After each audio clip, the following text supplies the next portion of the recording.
Thank you for joining me on 13 Plus. I'm Cali Lichter, and this is On the Docket, a weekly recap of crime and court in and around the state of Michigan.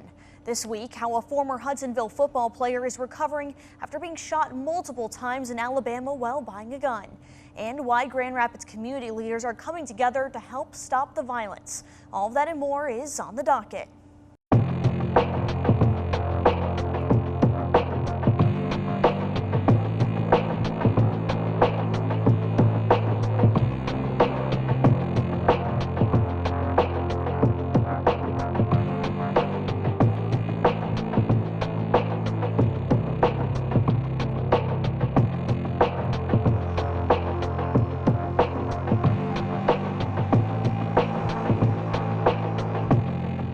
Start this docket with a story from out of state, but still very close to home. On July 12th, a former Hudsonville football player was shot multiple times while training in Alabama. Ethan Carter was shot in the hand, arm, chest, throat, and head, and survived. Carter was committed to play football at Davenport University with plans to go back onto the field. Our Aaron Sullivan and Lance Wilhelm tell us more about what led to Carter getting shot and his road to recovery. Well, I can tell you that Ethan Carter is expected to be released from the hospital later today. That's according to the Hudsonville football page on social media. They did give an update about how Ethan was doing, and so that's good news for the team that he will be released today. But just a recap, on Saturday in Birmingham, Alabama, Ethan was shot. According to WVTM 13, a news station in Birmingham, they say police told reporters that Carter has arranged online to purchase a gun. However, that arrangement turned bad, and Carter was robbed and shot. Carter was shot several times in the head, neck, chest, and arm. And according to the Hudsonville football team, Carter will not need surgery. Doctors expect he will be able to play football once again. Now, Carter is committed to play football at Davenport University. That's going to start in the fall. Luckily, he will, be able to play once again, like doctors did say, so that's definitely good news for him and his family. They also posted that they are praying for him during this recovery period. But for now in Hudsonville, I'm Aaron Sullivan, 13 on your side. Former Hudsonville High School linebacker Ethan Carter is used to taking hits. It's like every parent's worst nightmare, I think. But none like this. And it almost felt like someone had threw really hard knockout punches at me, and it just felt and then I seen a little bit of blood pouring down and stuff. So that was what I was like, oh dang, I actually got shot. Carter was shot at 24 times on Saturday from just 5 feet away. 7 of those bullets hitting him in his hands, arm, chest, neck, and his head. They said there's never before have we ever seen anybody that's somebody's came up, shot somebody at 5 feet away, and it hasn't gone into their, penetrated them anywhere vitally. Carter committed to play football at Davenport University after graduating from Hudsonville this past year. He was in Birmingham, Alabama to train, something he's done since 8th grade. An avid gun collector, he connected with someone online to purchase a gun, something he now regrets even though it is legal in Alabama. That's when the person he thought he was purchasing from shot at him and robbed him. Carter sprinted out of his car to safety. Well, there were actually neighbors across the street, and they were actually come here, they were trying to help me out. And I fell on the grass, and I ran over to them. The suspect then burned his car, leaving nothing but metal. Birmingham is notorious for its high crime activity. Over the years, Ethan, who by all accounts is an upstanding young man, says he became friends with people who were in the wrong crowd. It's unclear whether that is connected to the shooting, but for now, he says he's just glad to be alive. I'm just thankful for God about the whole situation, that I'm fine, and that even though it was a dark path, I know that I can trust in God, and that'll help me through things. That's right. I'm outside the high school football stadium in Hudsonville here. This is where Ethan actually had hoped to be for practice to help out despite everything he went through. It was actually his coach who held him back and said, listen, you've been through a lot. You should probably stay home and just take a day to rest. And listen, Ethan has gone through a whole lot over the past 4 days. It was just on Saturday that he was shot 7 times in Birmingham, Alabama. He was shot in the bicep, in his hands. He was shot through his chest. He was shot in the neck, and even twice in the head. But despite all of that, not only did he survive, and not only is he out of the hospital, but he's already back here in West Michigan, and he's in good spirits. His family invited us into their home today to speak to him about what he went through. And we should note that, as you might imagine, he's still a little bit cloudy in the head right now. You know, like I said, he just got shot twice in the head just 4 days ago. But listen to what he had to say about what he went through and what he hopes others will take away from his experience. Feels good, yeah. It's definitely been a lot the past few days, so it's going through a lot. So being able to be back home and back to where I'm at is definitely nice to be back. Okay. I would say I would just keep telling them that they need to keep pushing, and no matter what happens in their life specifically, that they need to keep going, and that even if it's like one small moment at a time, that they need to keep pushing forward, even if it's like one terrible moment of their life, that they need to really keep pushing forward. That's about it.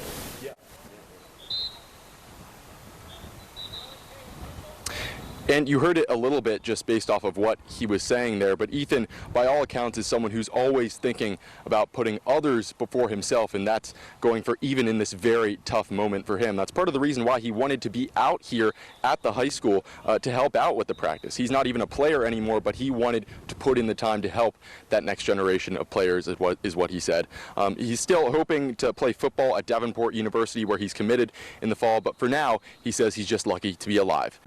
That's right. We've been following Carter's story since he was first shot in Birmingham, Alabama last Saturday. And just to recap, he was shot 7 times, including twice in the head, while in Birmingham for football training. We've been in close contact with the Carter family since they made their way home on Tuesday. Everything seemed fine, aside from some cloudiness in the head. Carter was even able to speak to us on camera a couple times last week, but it turns out that ever since returning home, he's been having a continuous seizure as a result of the brain bleed he suffered from the shooting. But despite that setback, his dad tells me he's still well on the road to recovery and in high spirits. I mean, he'll slide backwards where he doesn't have a good conversation, but all of a sudden you'll get that 5 or 10 minutes where it's like, oh, wow, that's Ethan again. And you have those conversations with him, and then all of a sudden it kind of slides backwards again. And you're like, oh, okay, well, there that goes. But yeah, when he's with it, he's like, all right, I'm going to, what is it going to take me to get out of here? What do I have to ask him to get me out of here? I'm like, nothing. They won't let you go. As you heard there, his dad says that Carter is doing well and should be moved out of the hospital as soon as tomorrow to a rehab facility, where he'll be for about 10 days. He also says that the Birmingham Police Department has told the family that they have some suspects in mind for the shooting, asking if Carter would be able to visually identify the shooter. In the newsroom, Lance Wilhelm, 13 on your side. It's a trial we at 13 on your side followed closely and sat anxiously through awaiting a verdict. Shonda Vander Ark was convicted of torturing her 15-year-old son to death in Muskegon Circuit Court in December 2023.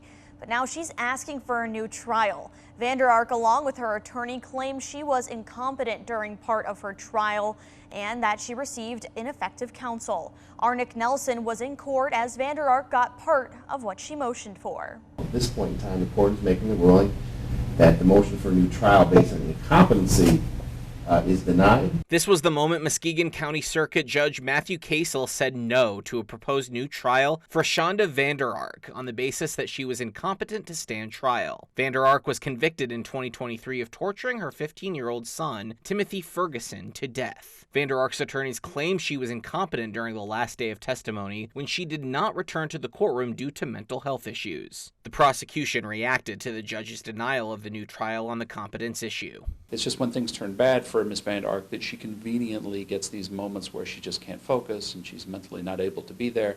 And that is really not the same thing as what criminal competency is, and that came through in the judge's ruling. The competency is a different standard. However, the judge did schedule a future hearing to see if she could be granted a new trial because of ineffective counsel. There are a number of areas that we raised where we felt that trial counsel should have been taken maybe a different path, or called witnesses that should have been called. The judge called for what's known as a Ginter hearing, where the court will hear evidence and testimony on whether the defendant received adequate counsel. That is a pretty significant issue, which many times leads to reversal and a new trial if that actually can be proved to be true. I don't know that, but I think it's irresponsible of the court to simply make a decision on that based on just briefs.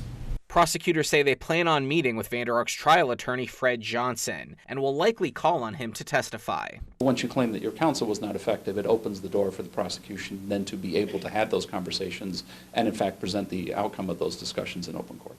So what is a Ginther hearing? We heard Nick talk about it just moments ago, but it's a special word for a hearing to determine if a criminal defendant had ineffective counsel at trial. So Vander Ark will get the chance to show why she believes her attorney was ineffective during trial, but that doesn't necessarily mean the judge will rule in her favor. People also ask why she's even allowed to do this in the first place, so why she's even able to, motion for an appeal. Pretty much everyone has the right to appeal their conviction, so Vander Ark is doing what she has every right to do by law. There are some cases where criminal defendants do not get an appeal, like with Brian Koberger's case out of Idaho, which had in his plea deal, he had to give up his right to appeal. And next on the docket, a Muskegon Heights police officer is out of a job after a report of misconduct in office. And an officer-involved shooting in Gaines Township, what bystanders caught on camera. 2 Kent County deputies are on paid administrative leave after shooting a suspect who fired at them during a domestic call in Gaines Township. Those are gunshots caught on a bystander's cell phone video when a domestic assault incident in Gaines Township turned into a standoff, then gunfire. So we take that as a very serious threat. It's no different than any situation where someone's pointing a weapon that can harm just about anybody. Kent County Sheriff responded around 9 a.m. Tuesday to a domestic assault call of an armed man threatening residents of a home near Fontanelle and Division and neighbors. Kent County Undersheriff Brian Muir says when deputies arrived, they were confronted by the man who pointed his gun at them. That subject then retreated back into his home, and our officers did everything they could to de-escalate the situation by asking for additional staff and technology on scene, including our armored vehicles, our drones, and other technology. After requesting additional staff and trying to communicate with the man, Muir says he came back out of the house with a long gun and hid under the house, still aiming the gun at deputies. Our officers again show great restraint. They tried to continue negotiations, both over loudspeaker and telephone, without success. That male subject then fired multiple rounds, and our officers were forced to fire, hitting the subject at least one time that we know of. The man was then taken to the hospital. Muir says deputies are trained on how to respond to mental health disorder complaints, and while there are no physical injuries to anyone else involved. Thankful at this point that no one else was injured, including the original victim of the domestic we were responding to and the neighbors that this subject pointed weapons at. Muir says there's an emotional toll and they have support resources for their officers and families. There are still no updates from Wyoming PD, who took the officer-involved shooting report. And a former Muskegon Heights police officer is voluntarily giving up his law enforcement license after an investigation revealed misconduct while on duty. I took a look at the court documents that accuse the officer of sexually assaulting a woman while responding to a domestic complaint call. A former Muskegon Heights police officer is out of policing after he pleaded no contest neglect of an officer to perform duties. Former Officer Richard Wilson was charged with that misdemeanor and felony misconduct in office, stemming from a call he took in November 2024. Court documents obtained by 13 on Your Side say Wilson was responding to a domestic call at a woman's residence on November 20th. The woman filed a criminal sexual conduct complaint with the department, saying Wilson sexually assaulted her at her house while on duty by trying to persuade her to perform sexual acts. Wilson pleaded to the misdemeanor, voluntarily gave up his police license, and received no probation or jail time. Muskegon County Prosecutor DJ Hilson says Wilson stepped outside his official capacity as a police officer and engaged in conduct that really was inappropriate and certainly did not reflect what his duties were as a Muskegon Heights police officer. He says they came to the resolution in this case by first listening to the victim and second, a non-starter for me was that he had to essentially relinquish his license to be a police officer ever again, not only in the state of Michigan, but in the nation. He says their office wants to make sure everyone is following the law and being professional. When officers fall outside of those parameters, that they're not going to be licensed anymore because we don't want those officers maintaining the peace in those communities because they're not doing a very good job of it. A statement from Wilson's attorney, Mark Curtis, says in part, law enforcement officers are human and like all individuals, they are capable of making mistakes. However, the nature of the profession demands adherence to a higher moral and ethical standard. When an officer fails to uphold that standard, accountability is essential to maintain the integrity of the badge and the trust of the community. Curtis also says Wilson took responsibility for his actions and surrendered his license and acknowledges his wrongdoing. As for other statements, we reached out to the Muskegon Heights Police Department but have not heard back. A West Michigan woman will serve jail time for running a prostitution ring out of a Grand Rapids massage parlor. Edith Corbett operated Just Divine Massage Parlor on Plainfield Avenue. I was in court as an emotional Corbett said she made the wrong choice. There were tears in the courtroom. I'm sorry. As a woman learns she will spend a year in jail for operating a prostitution house out of a massage parlor in Grand Rapids. I thought I was helping the girls at the time by getting them off the streets and giving them a safe place, but I know it wasn't the right way to help them. Edith Corbett was charged in April of last year after a tip from Silent Observer led the Kent County Sheriff's Office Human Trafficking Task Force to Just Divine Massage Parlor on Plainfield Avenue, where Corbett would charge a door fee and encourage male clients to tip the workers. I would never have gotten into this industry if I didn't have to. Corbett told the judge she was desperate after she lost her job at Rite Aid and turned to running the parlor as a way to make money for her kids. She pleaded guilty to keeping a house of prostitution, along with accepting the earnings of a prostitute. And I'm sorry to the girls, because I should have led them in a different direction like I have in my other careers. I just wish I would have done things differently. Circuit Court Judge J. Joseph Rossi said Hollywood films like Risky Business and Pretty Woman glamorize sex work, which he says isn't the case. Who are at a very low point in their life, who, somewhat similar to the situation you described, don't feel like they have any other options, and then they'll tolerate these working conditions. Along with her jail sentence, she must serve 150 hours of community service at the YWCA or Sacred Beginnings, and her sentence could be reduced if the men who paid for sex acts are identified and prosecuted. Next on the docket, we speak to friends of Nathan Thorson, whose life was unintentionally took during a high-speed crash in Muskegon, and how long a former John Ball Zoo employee will spend in jail after taking videos of women and children's skirts.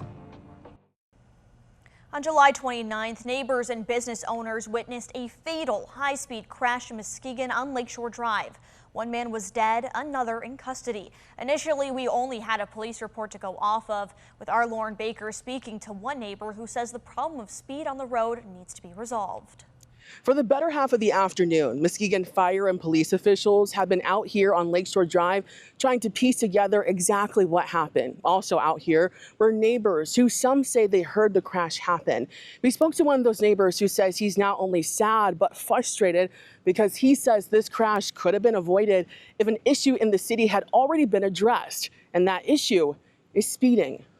This should never happen.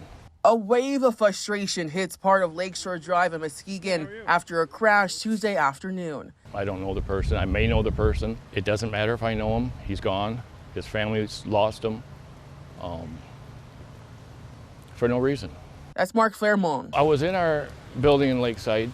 A business owner in the area who says he heard a car speed by one of his businesses when he went out to see what was going on. I went outside to see what it was, and a girl sitting outside said he swerved around a couple other vehicles, and that's when I got in my truck and came this way, and I saw the victim on the ground and the car was on fire down the hill. Muskegon police says just before 1, a crash happened between a car and motorcycle that left a 40-year-old motorcyclist dead. A 33-year-old man was arrested, and speed is believed to be a factor. For Fairmont, just disappointing. He says it's a sad reminder that the issue of speeding in the city hasn't been addressed. It's an ongoing problem in the city of Muskegon. My concern is somebody's going to get killed, and now it's happened. He says he and others have voiced their concerns to the city during official neighborhood meetings, but in his opinion, much hasn't been done. But he says it doesn't just fall on the city, it's also on the drivers too. Slow down. If you're watching this, slow down, citywide, because it could be your kid next. The day after a man was formally charged and arraigned in the motorcyclist's death. Keith Williams is facing over a decade in prison for the deadly crash. I spoke with the county prosecutor on why the motorcyclist should not have been killed. Friends say Nathan Thorson was a fiercely loyal friend and a warm, kind-hearted person with a sometimes gruff exterior. Thorson was killed in a deadly crash Tuesday on Lakeshore Drive in Muskegon. Place in the middle of the afternoon on one of the busiest streets in Muskegon. It's certainly one of the busiest times during the lunch hour. Traffic on Lakeshore Avenue. Keith Williams is now charged with fleeing and eluding along with reckless driving causing death in connection with Thorson's death. During Williams' arraignment, Chief Trial Attorney Matt Roberts says Williams was involved in another crash, but fled after he saw the officer turn around and the lights go on, but the officer did not follow. Terminated his pursuit, pursuant to policy there, recognizing that there was a danger and that his continued pursuit might pose a danger, so relayed that information to other officers. Roberts says Williams continued down Lakeshore Drive at speeds in excess of 70 miles per hour, over double the speed limit. Essentially a two-lane road, hitting and swerving around other vehicles. Until Roberts says he hit and killed Thorson, riding his motorcycle, and caused his own car to roll down an embankment. Muskegon County Prosecutor DJ Hilson says it was a tragic situation, which could have been avoided. Whether or not you feel like you can outrun somebody, trust me, they have the information that they need, even when they terminate pursuit, to find you. And their thoughts and prayers go out to the victim's family. Vehicles, bikers, walkers, all sorts of things going on in that neck of the woods, and that's why that speed limit is really, really critically important to be followed. In a statement to 13 on Your Side, Thorson's friend Mike Scherdenlieb said in part, he loved music, especially punk rock. He loved to dance, he loved his sons, he loved his friends and family. He was mechanically minded and enjoyed sports, but appreciated style and self-expression and wasn't afraid to paint his nails or dress however he wanted. He was relentlessly himself in every moment and helped teach me to do the same. A former John Ball Zoo employee will spend 6 months in jail for taking videos up women and children's skirts while on the job. I was in the courtroom when Stephen Pook was sentenced, who says he feels sorrow for what he's done, but the judge says his actions have lifelong negative impacts. A former John Ball Zoo employee will spend half a year in the Kent County Jail for taking videos up the skirts of zoo patrons. Stephen Pook pleaded guilty to the upskirting in 2 separate cases, one involving 2 women at the zoo on a work trip and another involving a young girl. I can't say too often and too much and too strongly how horrendous this conduct is and the impact that will have on their lives going forward. It doesn't end. Pook's attorney said during the sentencing that his client wrote a letter that speaks volumes about his character. My client will readily admit and acknowledge that he was wrestling with a demon in his life, was not handling it correctly, and it was controlling some of his judgment. He says Pook has never tried to explain away his conduct and acknowledges the harm he's caused the women and the child. Court documents say Pook recorded 8 upskirting videos in June of 2024 by putting his phone on a dustpan. My sorrow for what I did is, beyond what I can describe. Pook addressed the court saying he has a strong support system in his wife and through counseling. I do plan to try and rebuild my credibility with the community and the lifelong volunteering that I've done. Judge Clay West addressed Pook before sentencing, saying the activity Pook was engaging in ruins lives. The women, in one case minor, who were the victim of your activity here, are going to deal with this for the rest of their life. And you really just can't. We really can't underestimate the negative impact and how this harms those young lives. He says this is something Pook will have to reflect on and work through during his sentence. Pook was handed 180 days in county jail with 3 years of probation and must register as a sex offender. It was a powerful call to action in Grand Rapids as community leaders, law enforcement, and grieving families came together united in their mission to stop the violence that continues to claim lives across Kent County. Our Kiara Patterson was at the emotional meeting where the focus was on finding real solutions to keep young people safe. I believe something traumatic or dramatic has to happen to evoke change. From grief to action, community leaders, police, and families gathered at Uptown Church in Grand Rapids, calling for unity in the face of rising gun and domestic violence across Kent County. On the outer edges of Kent County, it's really time to talk about violence because it can be prevented, but we have to be proactive. This is the full scope on how we can save a lot of children. When we lose one, we lose two. Kent County Commissioner Robert Womack hosted part 2 of the Stop the Violence Forum, where Police Chief Eric Winstrom attended as a panelist. Chief Winstrom says law enforcement plays a vital role, but can't do it alone, and praised local leaders reaching at-risk youth. The police are a vital part of this puzzle, but the reality is we can't do it on our own. We all have a role in preventing violence, especially with domestic violence cases. Panelists included advocates, police, and parents like Corey Penn, who lost his son Amelia Penn to gun violence in 2024, turning pain into purpose. Commissioner Womack announced a new app designed to connect families with resources and events that keep kids on the right path. The app is called Partners in Peace, and we just want the whole community, the city, the county, everybody to come and let's be partners in peace and not advocates in drama. Panelists say Friday's meeting made one thing clear. It will take neighbors, mentors, and families working with police to protect the next generation. When you put the children out there, anybody who has a true heart for community is going to understand it's time to tap in. Thanks for joining me on this episode of On the Docket on 13 Plus. We have new episodes releasing every week, taking you into the courtroom for the latest updates and deep dives on crime in and around West Michigan. In the meantime, we will bring you the latest on crime in court, both on air and online at 13onyourside.com. When breaking news affects you and your community, we stream live on 13 Plus with what you need to know right when you need to know. We'll see you next time with updates on what's on the docket.